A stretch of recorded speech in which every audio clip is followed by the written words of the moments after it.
Hey everybody, this is Riff. How you doing out there? I hope everybody's doing great. I just did a quick run of the little HBX Pro brushless little truck, the little 1/18 truck in grass that was way deeper than it was ever intended to drive in. In fact, it would be difficult even for a 1/10 as long as my grass is right now.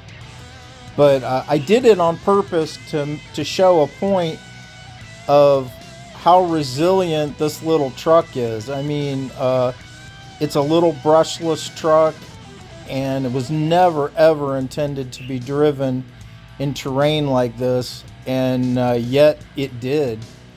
And I did it to purely make a point of what a great little truck this is.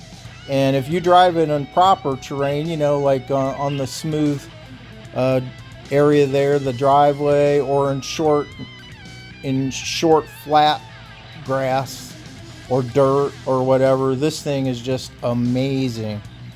And that's what I wanted to show you. Just quick little fun drive of this awesome little truck.